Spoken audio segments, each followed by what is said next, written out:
A good way to start this problem is to start by drawing a vector diagram. So we're told that the cyclist rides northwards at a constant speed. So the initial speed is equal to 5.0 meters per second, and that's northwards. And that's for 1 minute. So in that 1 minute, we can work out the distance they've traveled. Distance is equal to the speed times the time. So this is 5 meters per second times 60 seconds. So solving this, we end up with 300 meters. And then the next speed, which they travel at, is equal to 6 meters per second. And we're told that that's westward. So with the direction, that now becomes a velocity because we've got the magnitude and the direction, and that's for 2 minutes. So the distance travelled in this time, let's give that a subscript 1 and we can give this one the subscript 2, is equal to the velocity 2 times t2. So that is equal to 6 meters per second, and then the times 2 minutes, which is 2 times 60 seconds. So solving this, we end up with 720 meters.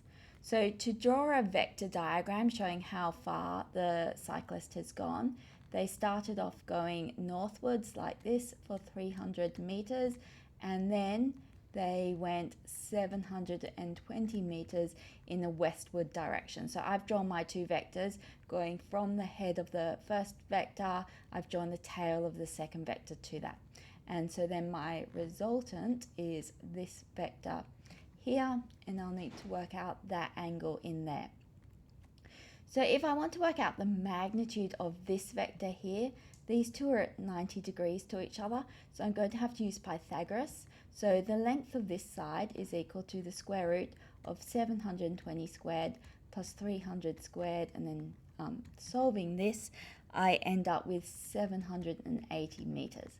I'm also going to need to work out what this angle is. So I've got the opposite and the adjacent. So I can use tan theta is equal to opposite, which is 720, over adjacent, which is 300.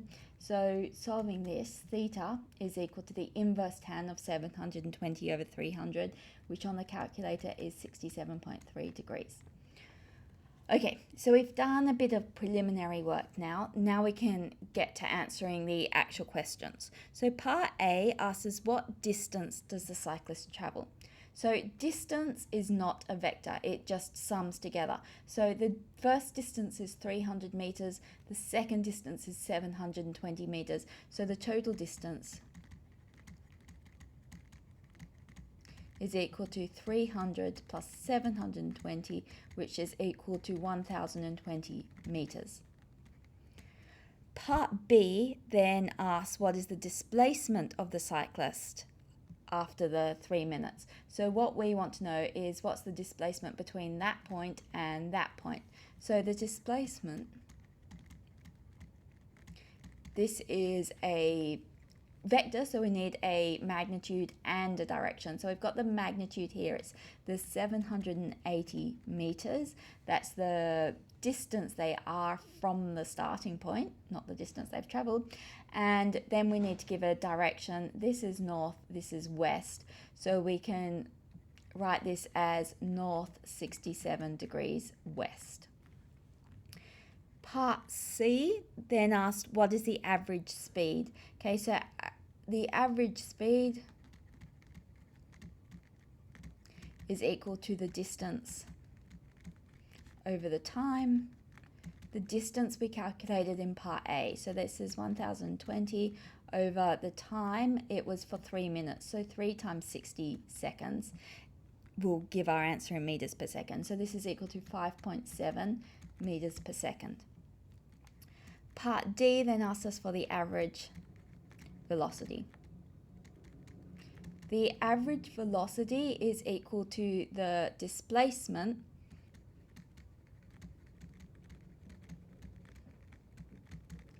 over the time. So the displacement, that's the 780. The time is still 3 times 60, and this 780 is in the direction north, 67 degrees west. So again, this is velocity is a vector, so I need to include my direction. So solving this, I get 4.3 meters per second, and that is north, 67 degrees west. Finally, E asks us what is the instantaneous velocity of the cyclist 2 minutes into their trip. So for the first minute, they're going up here. For the next 2 minutes, from 1 minute to 3 minutes, they're traveling westward. So this is encompassed by this part here, and we are told in the question that that is a constant speed, so the velocity, constant velocity, so the velocity is not changing, so it is equal to 6.0 meters per second westward.